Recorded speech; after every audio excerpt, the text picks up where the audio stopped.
Good morning and welcome to another interesting episode of Living Well. My name is Ethel Poplampo and the show is a lifestyle series that helps you get great tips on how to live your life to the fullest. On today's episode, I'll be bringing you the full package. We'll be having a great discussion and an interesting one as at that on a heart attack. We'll bring you the foodish joints, we'll bring you the aerobics and other fun tips in between. We'll also go on the streets to know what people really know about heart attacks. So stay tuned, don't go anywhere.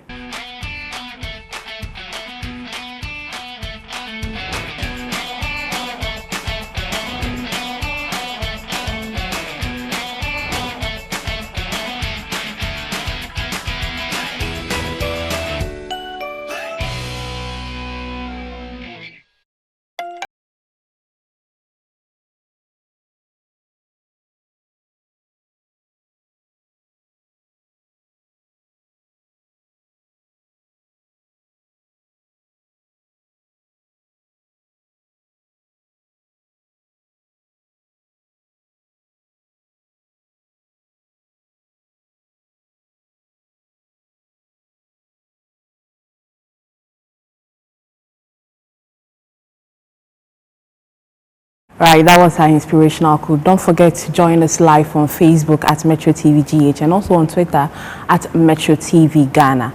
Today we are going to be talking about heart attacks, and I have two gentlemen in the studio to help me unravel whatever it is about heart attack. Let's take their profiles. Of Dr. Samuel Nuama.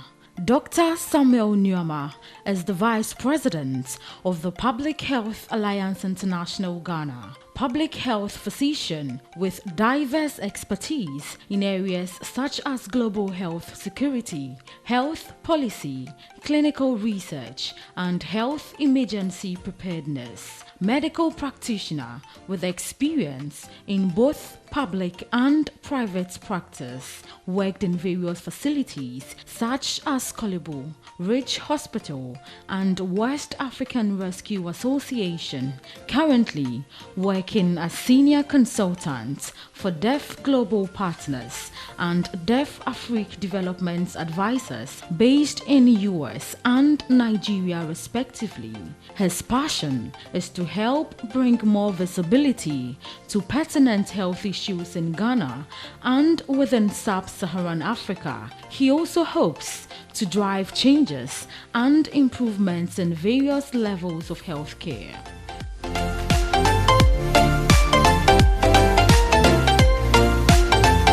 Profile of Major Dr. Alfred Topa. Dr. Topa is a military officer.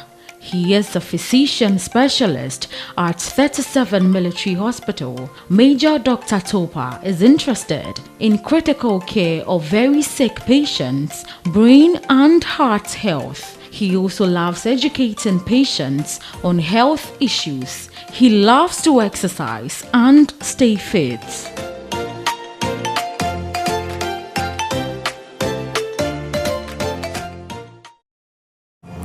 Right, that was the profiles of my guests. Now, thank you, gentlemen, for joining me. Before we go right into the discussion, I'd like to have a quick discussion with you guys on what really living well means. But before that, let's take a quick vox pop from the public on what really they think living well is. The me says, "You can't say we beat ya see ya, and one so only pan obesha who see ye." Exercise. To me, living well means taking good care of your health by exercising, eating fruits like apple, pineapple, banana, and salad. It will help us live a good life. And fruits no dose salad, yama salad, and then my nif, and fine, but my live healthy. If then say somebody in the live like maybe Sana OT, we are to maybe only problem be maybe a how and I say.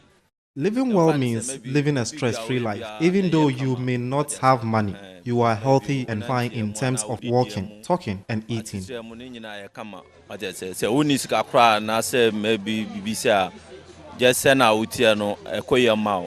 you say someone is living well, oh, better business, you're able to pay your students' school fees, you do everything for yourself, you are living well. You don't depend on someone. You eat a better food, do some small exercise, like 30 minutes, 1 hour exercise. That one too is part, but if you have your own money, for living well there, money is everything. Without money, it is impossible to live well. To be live well, a chese nipano de dikan wonim nyankopon. So ena owo na dwuma kakra woye. Living well means knowing God, having a good job, living in harmony with your family, devoid of begging, and this is according to God's will.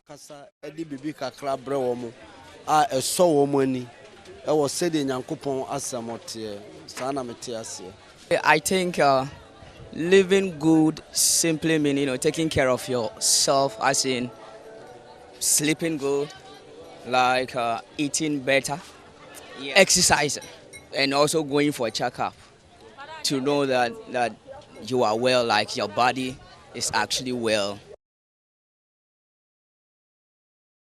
Right. Doctor, let me start from you. One thing I got from the interviews were that everybody was saying what to them means living well. We saw the psychological part, we saw the spiritual part, we saw the physical part. But as a health practitioner, what does living well mean? Okay, thank you very much. So living well simply means taking responsibility for your health. It means doing things that will promote good health for yourself. It means being mindful of what you eat, that is what you put into your body, what you drink, and then how you maintain this body. It also means going a step further to go for regular checkup. And you do all this in order to prevent the body from getting diseases which can shorten your life. So in summary, living well is the actions that you take to preserve your own health. And it entails your diet, it entails your daily activities, it entails exercising, doing away with stressful events, as well as being proactive in taking good care of your health by going for regular reviews to check conditions which can still present but may present silently, so that those can also be taken care of as well. So in summary, that is what I would say. Dr. Nyoma, from what Dr. Topa said, it's more of making sure you are well, you are okay. But in situations where you do all these things, but then you don't find fulfillment, are you still living well? Yeah, so that was actually what I was coming to add to Dr. Topa's what Topa said. I completely agree with that. But but I also think that when you talk about living well, making sure that all aspects of your life are in harmony. As you said, the physical aspect, taking care of your body, exercising, eating well, going for regular checkups, yes. But then other aspects like your psychological, how you feel when you wake up, even your thinking process. Are you in a very clear mind every single morning when you wake up? Is that what the situation is? It's also part of living well. And even talking about your social interaction with other people, it also forms part of you living well. How are you even interacting with the people around you, your environment? Are you in harmony with others around you? So these are all part of living. So when you talk about living well, it's really all these aspects of your life coming together and them being in harmony, and you feeling good about all these aspects of your life. Then I would say that you're living well.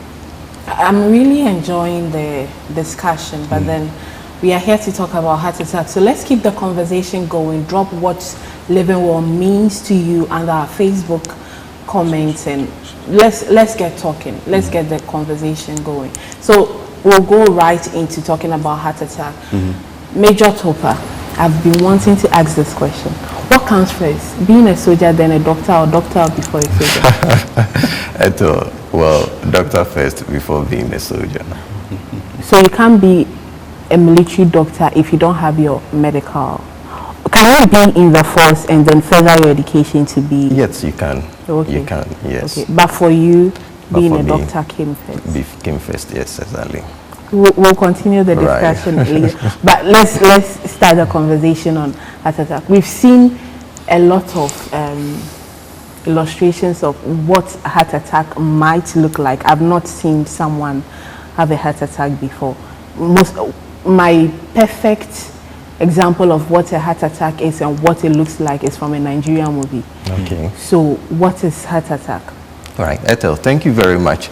So heart attack, it's a very serious health condition which results when the blood supply to the heart is cut off.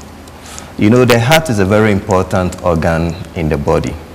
It's actually, you could say it's the most important organ, if not one of the most important.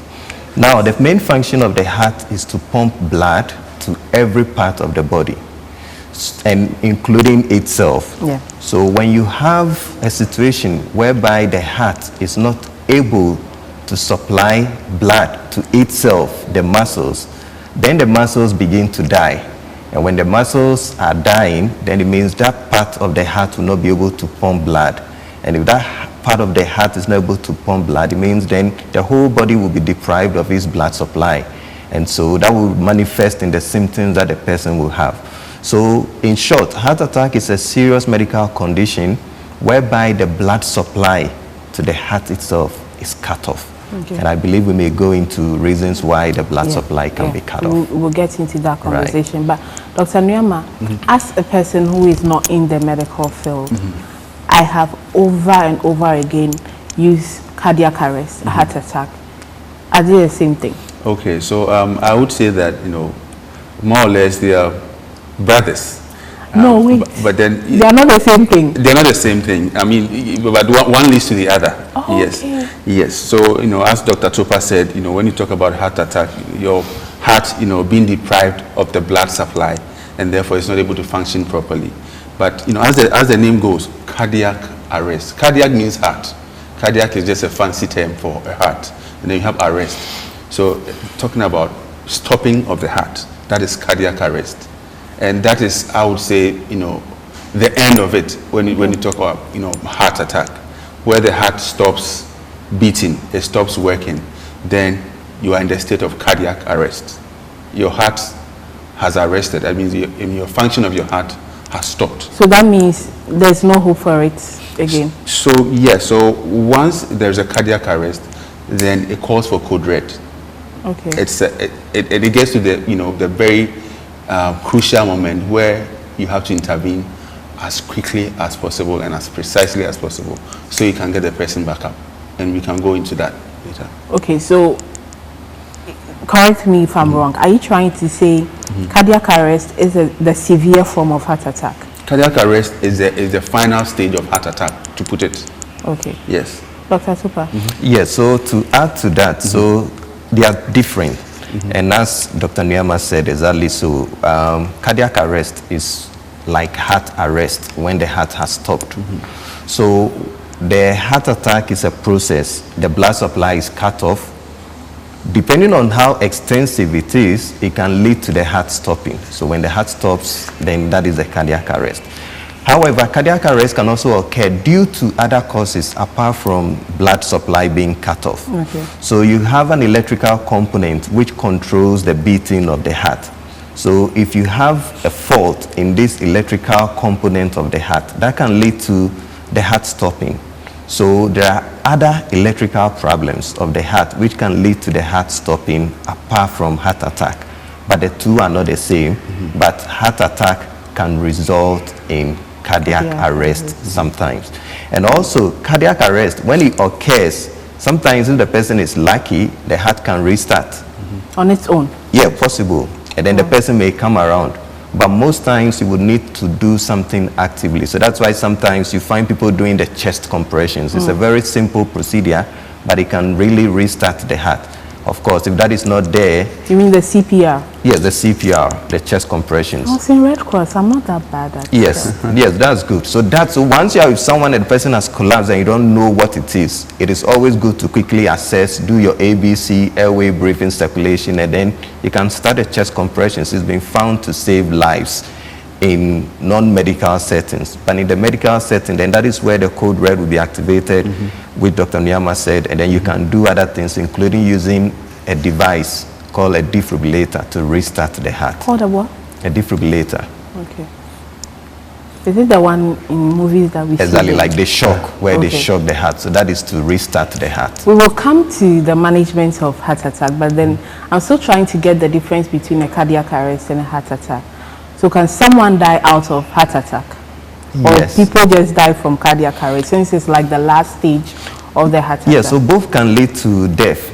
And that's why I said in my definition earlier that heart attack is a serious medical condition, same as cardiac arrest. So it can easily result in death. I really didn't know they were different. Oh, I thought it was the same thing, but one just had a fancy name. And being the bougie person I am, I like to use cardiac. Okay, so moving on, Dr. Nuama, are there physical symptoms? Because let me make reference to the Nollywood thing again. There are no signs. The old man is walking around happy, and then his daughter says she won't marry the man the dad wants her to marry, and then the dad holds the chest, and then they say, oh, he died from heart attack. Are there physical symptoms? Yes, I mean, there are physical symptoms.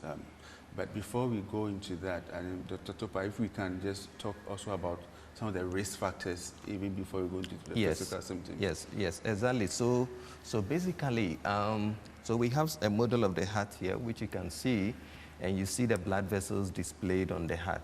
Okay. So basically, what causes the blood supply to be cut off essentially is what we call coronary artery disease. The coronary artery are just the vessels that supply the heart itself with blood. Okay. So now, Dr. can you hold it to that? Yes. So this is just a model of the heart. Okay. So you can see all these channels on the surface of the heart.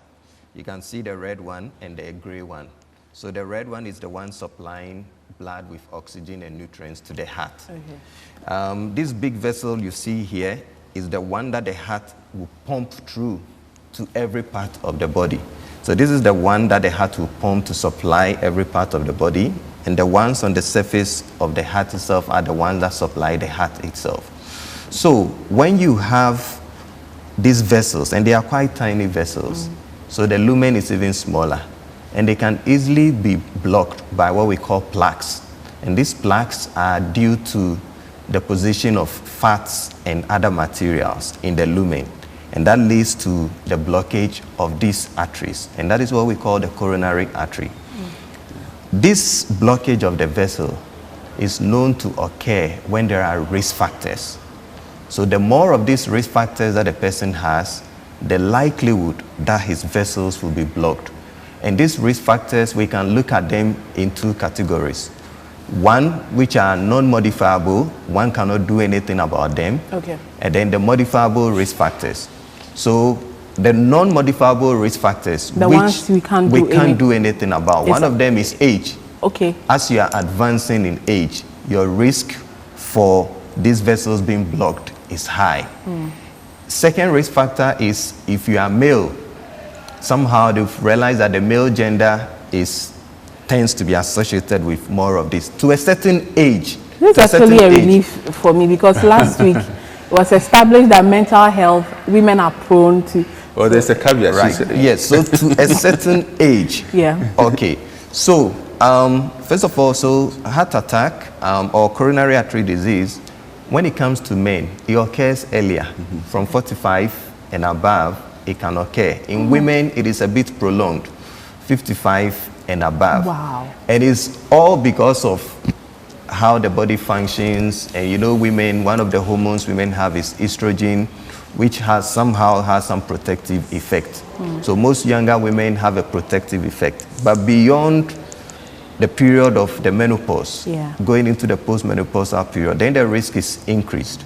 So it balances out at a certain age group. Beyond 55, the ratio is about same for men and women. But younger than 55, that is where it occurs a little bit higher in men because of other factors. So let's go back. So the non-modifiable risk factors, so one is advancing age. So two, we've mentioned something about gender. Three, also family history. So you know certain diseases can run in families. So some people may have a situation whereby their arteries easily get blocked. So you can have that family history of coronary artery disease. So that one thing you can't do anything about. So those ones you can't do much about. Then let's look at the risk factors that we can do something about. So those risk factors, one of them is obesity. Okay, so obesity is beyond overweight.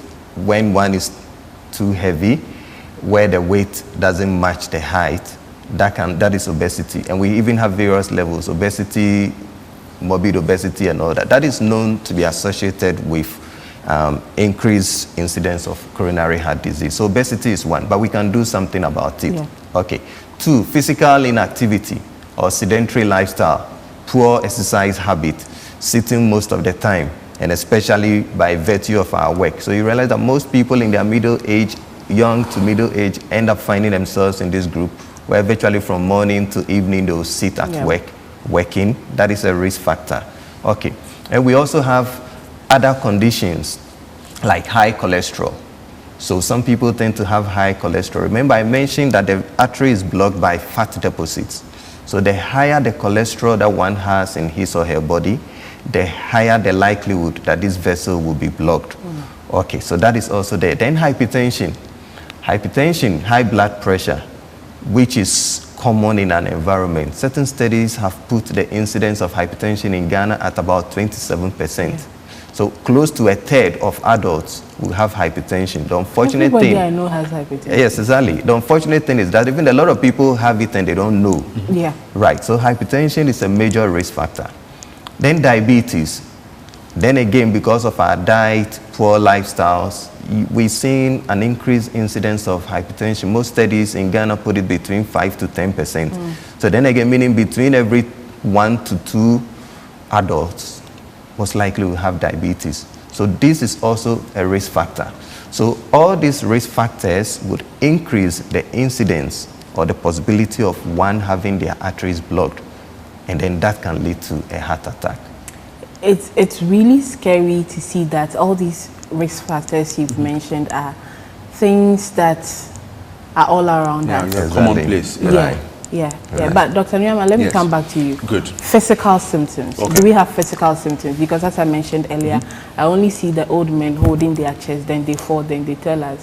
Are there physical symptoms that when you feel it or you see it, you're like, I have to see a doctor? Good. And that's what you just said, that you see old men holding their chest and then they fall off. It's really a good picture when you're talking about heart attack and cardiac arrest. And yes, there are symptoms. There are a number of symptoms. And the first and foremost, and that's probably the most commonest, has to do with chest pain or chest discomfort.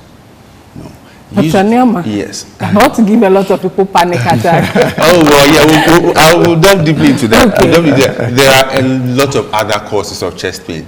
In fact, heart attack is not the commonest reason why people will have chest pain. The commonest reason why people would have chest pain is indigestion or what they call heartburns. That is the commonest reason why people have chest pain. But chest pain is the commonest symptom as far as heart attack is concerned. And the person might complain that over time, and this is not something that happens usually. It doesn't happen just one time. Heart attack doesn't happen suddenly. Usually it doesn't happen suddenly. It's something that builds. It doesn't happen suddenly. Yes. So you can't be shocked and then you get heart attack. You can. Okay. That is also there, and it's something that will come to. There are other causes like that where you can just shock and then you get a heart attack and possibly a cardiac arrest. But usually these symptoms, they happen for a period of time. So someone would start experiencing chest discomfort to start with. The person will wake up, do some physical activity, and realize that he's experiencing some discomfort. Usually in the central parts of the chest or some chest pain, and then this chest pain with time will be increasing in terms of its intensity, and then the frequency of the chest pain will be increasing, and the person might complain that this chest pain is not just around the chest alone, but he also feels the pain moving somewhere into the arm, sometimes into the jaw, sometimes into the teeth. Yes. So that is something that when the patient comes, they'll tell you, doctor, I've been experiencing this chest pain, which is becoming a lot more frequent, a lot more intense, and I realize that the pain, sometimes moves to my left arm, it moves to my back, it moves to my jaw. Usually this is what is typical, and it's usually different from the other causes of chest pain. The other cause of chest pain usually wouldn't, experience, the pain really moving to your shoulder or your back or your jaw. Okay. So this is a very classical symptom of chest pain that people who start experiencing heart attack would experience. Okay. And the next thing I want to talk about has to do with shortness of breath. So the person might tell you that, Dr. of late, I've realized that when I do something very little, I run out of breath. This is someone who's probably been having this rigorous aerobic session every single weekend, and now the person starts complaining that, doctor, when I do something very little, I start experiencing the shortness of breath. The shortness of breath happens among us easily. Yes. Okay, let's go on the streets. Let's find out what people are saying about heart attack, what they know about heart attack, and we'll be right back. Okay. A person heart fails or stops. So when your heart stops, then it means it can't pump blood to other organs in the body. So when the heart fails, you may die because another organs too may fail. It may lead to multiple organ failure. And then the people who are at risk of getting heart failure, for example, people with high blood pressure. So when your blood pressure is high and then you don't control it, eventually you are going to get cardiac arrest one way or the other. And then people who are obese are also at risk of getting cardiac arrest. So basically that's what I know about cardiac arrest. So akola open obi abetimi anya say nya so wo yare nko a ba say bia de me hu ne say odwin bebre a ebetimi ama wanya saa ade no. That is all that I know. So cardiac arrest, in my opinion, is when, blood flow to the heart is cut short, as a result of a blockage in the vessels. I mean the cardiac arteries and the cardiac vessels. So when that happens, blood flow becomes, minimal to the heart. And then the person experiences a form of mini stroke that prevents the person from being able to move. That's what I know about cardiac arrest. Yeah. I believe everyone, from their middle ages to the old age, I don't think a young person can get cardiac arrest because, the level of activity in young people is much higher than the old people. Heart blood flow from the heart causes unconsciousness. Cardiac arrest can actually happen to anyone, but I think mostly for people who do a lot of hard work, that is athletes, people who work hard. Yeah.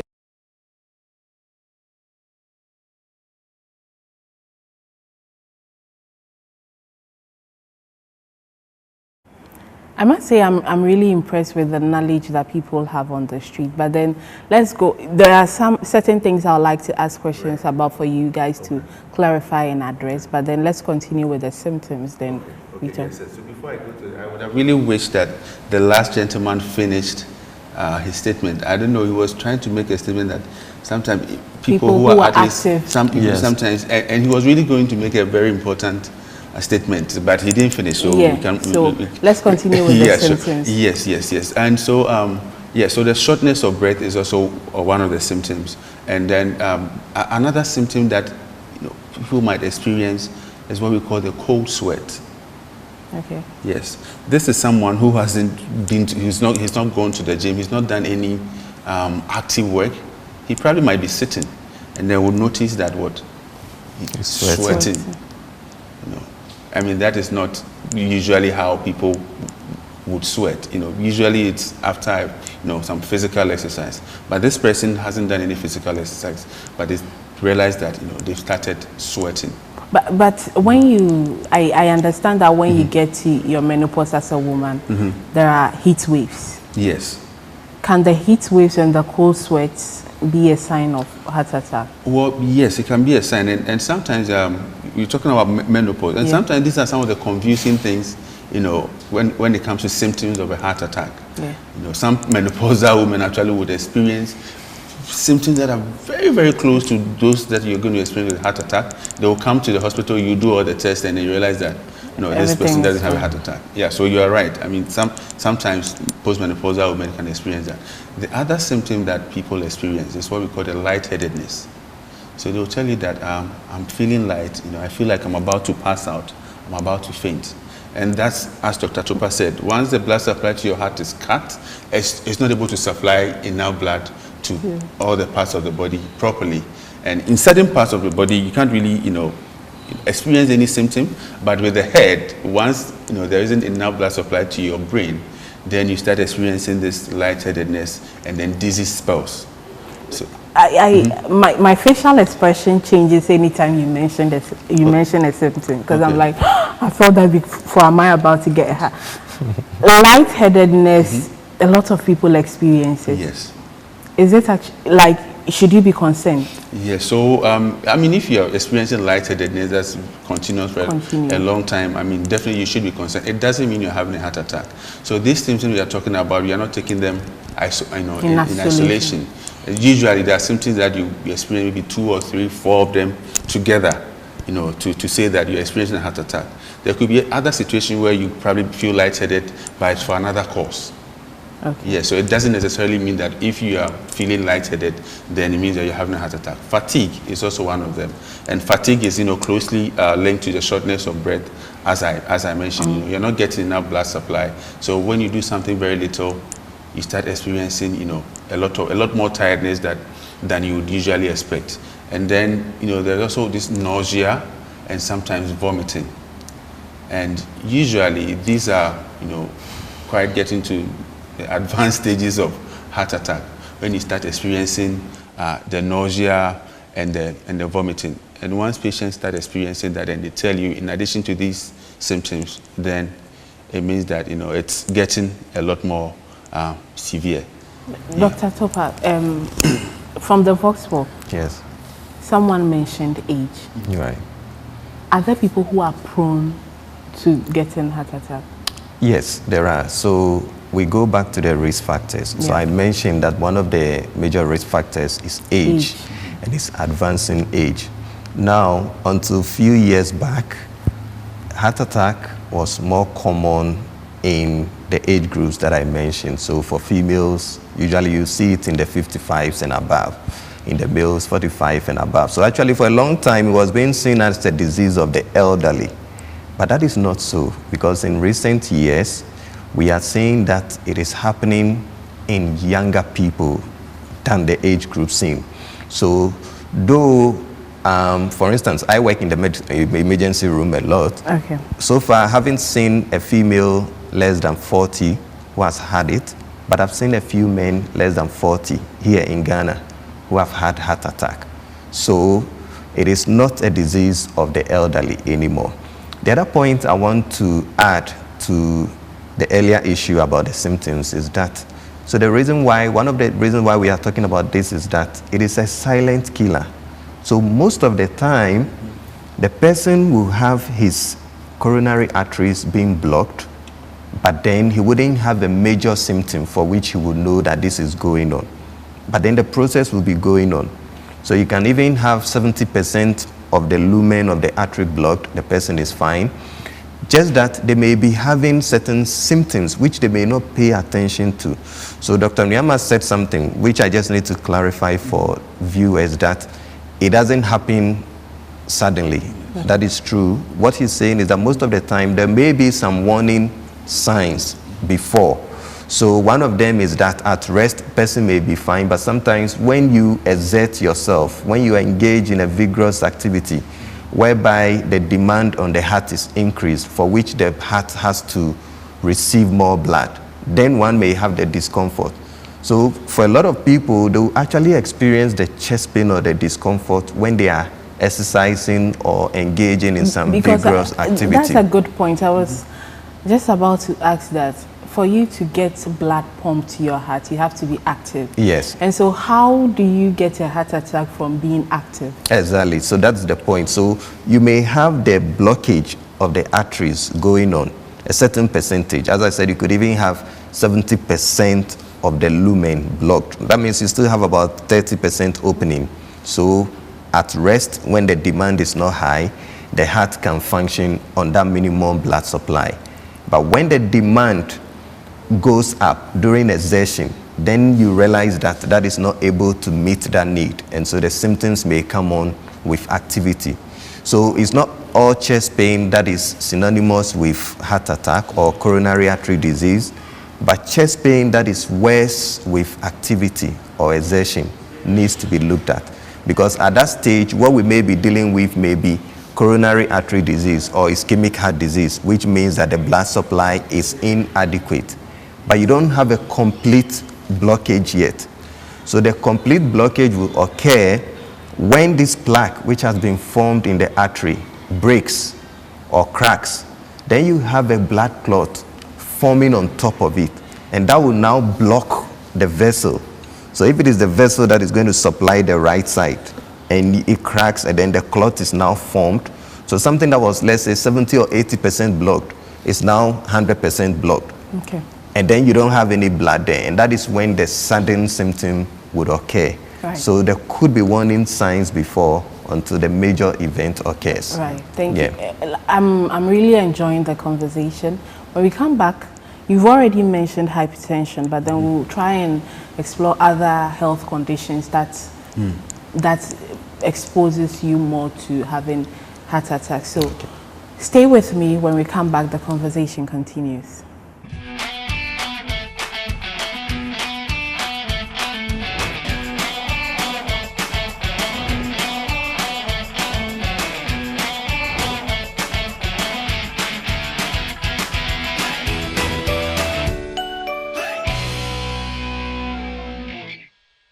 Right, thank you for staying. We are still discussing heart attack here on the Living Well Show. My name is Ethel Poplampo, and I'm in the studio with two gentlemen, Dr. Tupa and Dr. Nuama, helping me unravel whatever there is to heart attack. Dr. Tupa, you were making a point before we left. Yes, so I think we were addressing the concerns that were raised. So basically, I think one of the important reasons why we are having this talk is to let our viewers know that though heart attack is a serious condition, there is a silent killer.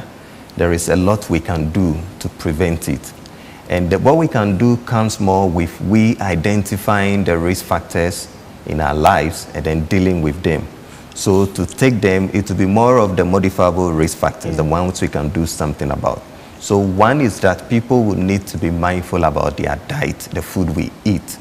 It's been known that foods that are loaded with a lot of fat tend to increase the risk of having this. Foods that have a lot of fiber, fruits and vegetables are better.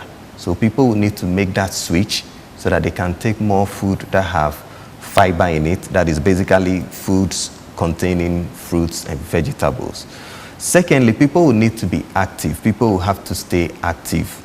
Our work nowadays prevents a lot of people from living active lifestyle. People sit and work all day, morning till evening, and they don't make time to exercise. But clearly it has been shown that exercise is one of the key factors that makes a difference. So people will have to be active, and they need to be active on a regular basis. It is not once a month you go and play football. No, but it should be regular. Minimum 4 to 5 times a week, regular exercise has been found to be very helpful. Then also people will need to check so that if they have underlying medical conditions, they can treat them, such as hypertension. Hypertension is another silent killer. One can have it and you won't know. Diabetes, people will need to check so that it can be addressed. People with cholesterol problems, they will need to check so that they can be addressed. So when all these risk, people who smoke, smoking is another major risk factor. And when it comes to smoking, I would also say that it has even been found out that secondhand smoke can also cause so much harm. So it's not just those who smoke, but people that even stay in environments where others are smoking. That has also been found to be a major risk factor. So if we can identify these risk factors and work at them, we can reduce the incidence of heart attack. Right. It is predictable, and so once you work at it, you can reduce it. Right, right. Yeah. Dr. Nyama, I'll come to you, but then let's take the aerobic segment. When we come back, Dr. Nyama will go on. Okay.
Yeah, so lovely, man.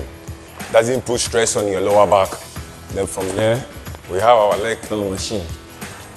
And leg extension is dual equipment. From here, we have our station, which does about 10 exercises. From here, we have our unicap, that's about 24 exercises.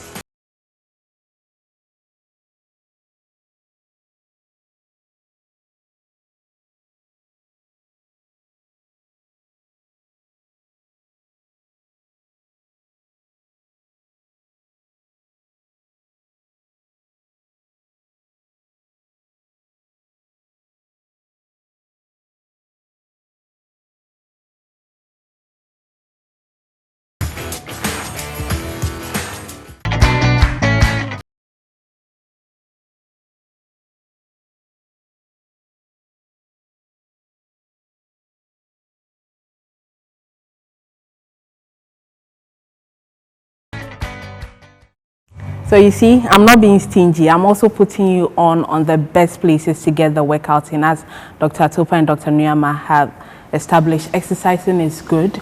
And last week, we even established that mental health exercising is good and heart attack exercising is good.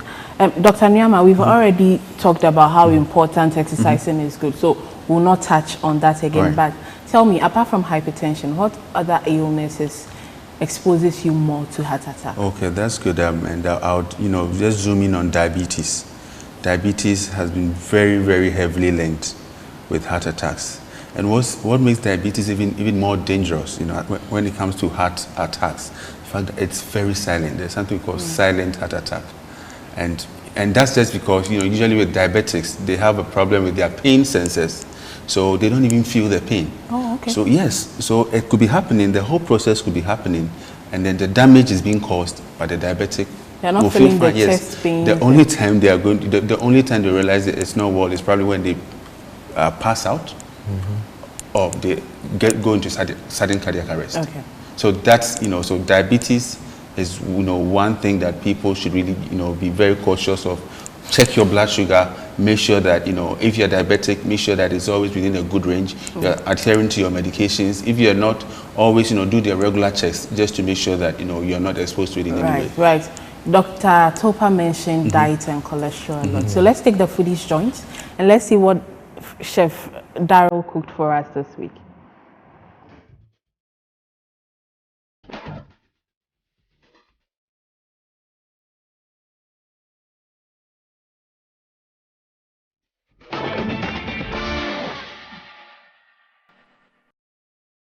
Okay, welcome back to another episode of Living Well on Metro TV. My name is DARRYL Freeman and I'm the executive chef here at ALISA Hotels in Northridge, Accra. Did you guys make the other salad? I was watching, but I couldn't see many of you making it. So hopefully this week you'll start making this salad. So we're going to make a chickpea and mint salad. So let's get started.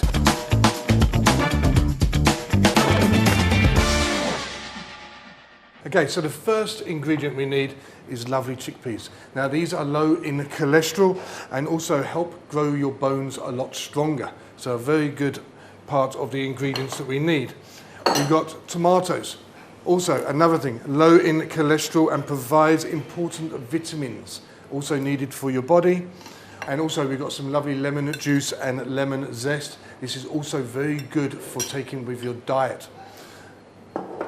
As mentioned last week, we've got some nice feta cheese here, and then also some beetroot. Okay, with beetroot is very good for your blood cells and everything else.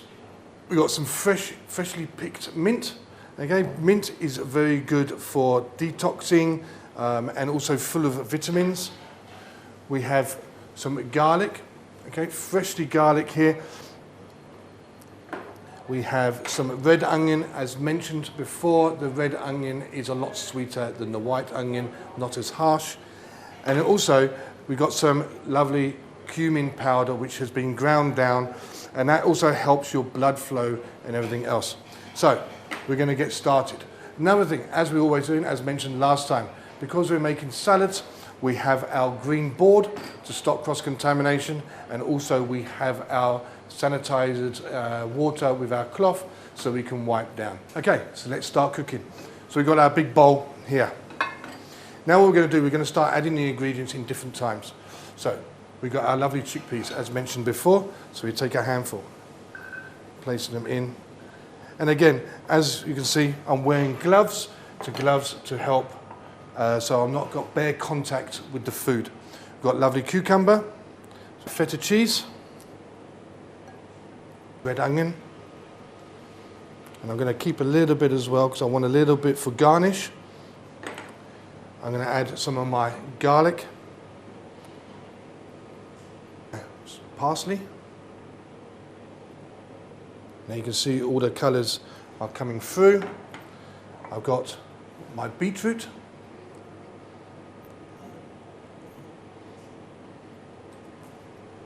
Okay, then I'm going to take one of my tomatoes.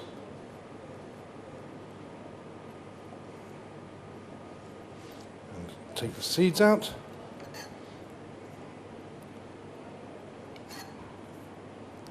Take the seeds, cut them into little diamond shapes.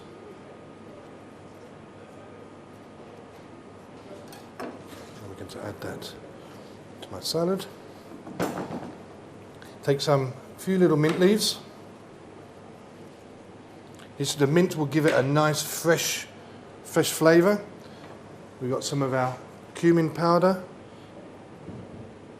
This will give it another edge of spice. We have our lemon juice and lemon zest. So we're just going to add a little bit of that in there. This will bring out the sharpness of the salad. And then we've got some olive oil. Now olive oil is very good and better than normal sunflower oil because the sunflower oil is high in cholesterol. So this one here is a lot better. So try, and if you can, is swap your cooking to olive oil. It's a lot better for you, more healthier. Okay, so we've finished that. Now what we need to do is get our bowl, which I'm using a local bowl, and I've got some watcha leaves just to give it a bit of depth. I'm going to take this, give it a nice mix. Okay, then we're going to place it in the middle.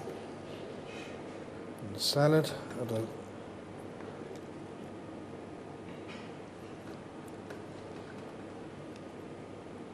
Okay, then we can sprinkle a bit more of the beetroot on top. I have some roasted sweet potato, which we'll add on.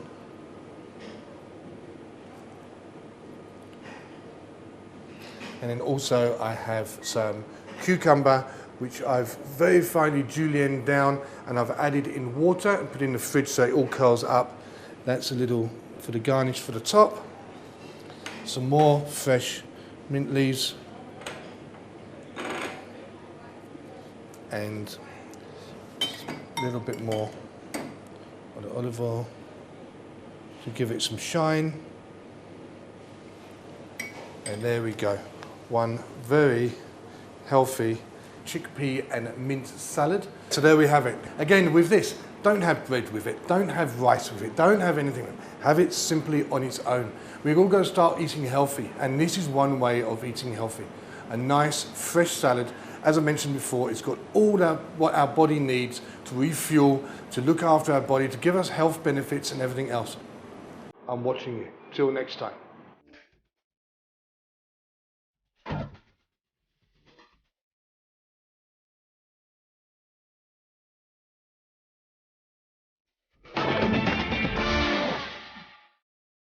Last week, a lot of people came for my head because Chef Darryl said they shouldn't add bread. This week, he said they shouldn't add rice too. So I can just imagine. But we have 2 minutes to wrap up. Dr. Topa, your comments on the food and your final words. Yes, thank you, Ethel. So the food is perfect, a good healthy diet. It has all the right ingredients, and from the commentary, you could see how nutritious and healthy it is for the body as well. So this is something we should all endeavor to take from time to time. We should give ourselves a break from the high carbohydrate foods we take. Most of our foods are carbohydrate, and carbohydrates, which break down to the sugars, have been found to also contribute to diseases like this. So most of our food being fufu, banku and all that, well, we take that a lot, but it would be good if we can give ourselves breaks and take healthy foods like this. It would be very good. Right, so the heart is a very important organ in the body. We need to actively work to protect and preserve it. Right. Heart attack can be caused by known risk factors. So let's identify the risk factors and work at preventing the risk factors from occurring in our lives. Thank you. Your final word. All right, so I would say that, we have to take a more proactive measure as far as, taking care of our heart is concerned. Let's do our regular checkups. Let's be more inquisitive when it comes to issues that has to do with our health generally, as we talked about living well. And then we are all hoping to see everybody, a lot more healthy, and then keeping up their smiley faces every single time. Thank you very much, Dr. Nyama and Dr. Topa, for coming in studio to help me discuss what heart attack is. I would like to say a big thank you to ALISA Hotel for opening their doors to us anytime we go there, and also to Public Health Alliance International Ghana for providing us with the doctors anytime we ask them. Also, a very happy birthday to Alfreda and Aurora Topa. Today is your birthday. I will be at the party. I am that auntie. Can we just sing a birthday? It's just 30 seconds. Let's sing for them. Oh, okay. No, their dad is on air. So, Daddy, your final words, your birthday wishes to them. Fortune, which one is his camera? Okay, so happy birthday to my daughters, Princess Aurora Mawena and Princess Alfreda Kekeli. They are 7 and 5 today. I ask for God's blessings for your life. grow up to be all that you wish for yourselves. They are smart young ladies, and I know they'll do well, so God bless them. Yeah, nice. I will be there. I'm that auntie that comes to eat the food at the party, so I'll be there. But thank you for being a part of today's show. My name is Ethel Poplampo. I'll see you next week.